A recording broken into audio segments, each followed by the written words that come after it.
Hey everybody, welcome to Comics with Bueller. As always, I'm Bueller. I'm here with Megan Hutchison at Rose City Comic Con 2018. Megan, how are you today? I'm very good. I have con cred, but besides that, I'm awesome. That's fantastic. So Megan, I walked by your booth the other day and I was struck by your artwork. It just looks amazing. Can you kind of run down some of the projects you've been involved in? Yeah, sure. So I have a book with Archaea called Will o' the Wisp that we're down to kind of the last remaining copies, so they're soon going to be collector's items. And then I do a book with Image called Rock Stars, which is an ongoing series. And it's like a rock and roll mystery thriller. And do you have any other projects coming up besides those? Yeah, I have two books that are coming out next year. I'm doing a book with Jimmy Pommiati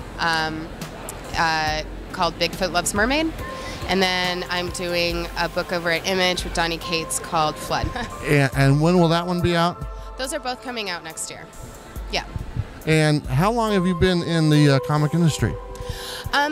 So professionally, 4 years. My first book came out 4 years ago. But I've been drawing comics ever since I was a wee tiny child. Was there any other thing you did before entering comics?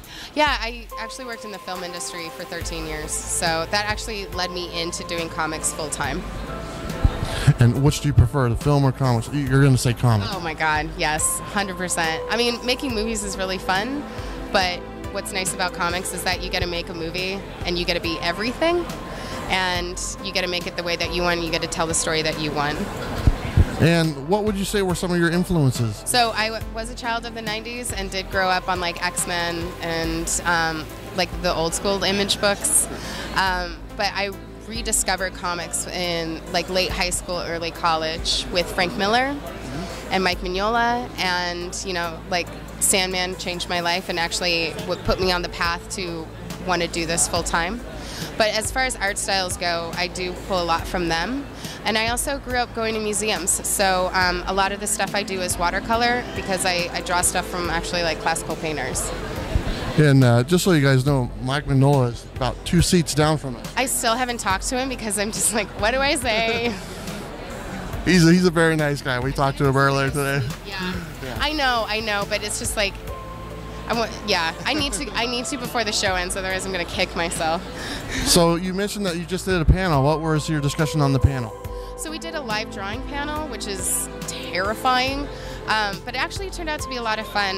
We did it with Andrew right there and Brian, who does Invincible, and we just drew on a Wacom and like talk shop, and it was a lot of fun, and we actually ended up all drawing characters from books that we're working on. And are you doing any other cons anytime soon? Yes, I'm going to be in New York in October and LA Comic Con the end of October. And then next year, I'll be here again because this is my favorite, and Seattle, San Diego. Well, you said it, so I got to ask, so why is this your favorite? I lived in Portland for a bit. I lived here for about 2 years, so I like the energy of the city. But also, this is a really cool place because people come here who are creative-minded. And so this show, people come here to buy art and to find new books and to kind of explore and talk to people. Like, they're a little more adventurous than at other shows.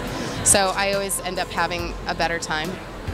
It's, you know, Portland's really exploded with the comic book scene. It's almost like Comic Book USA here with Dark Horse and Image and Oni Press and stuff. So why don't you just make it your permanent home?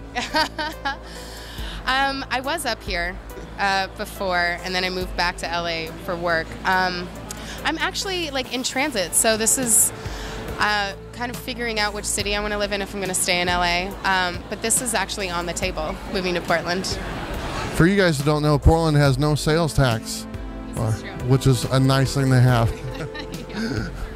All right, Megan, that's all I have for you. Thank you so much for taking the time. Yeah, thank you. I hope you really enjoy the rest of the show. Anything to say to our viewers?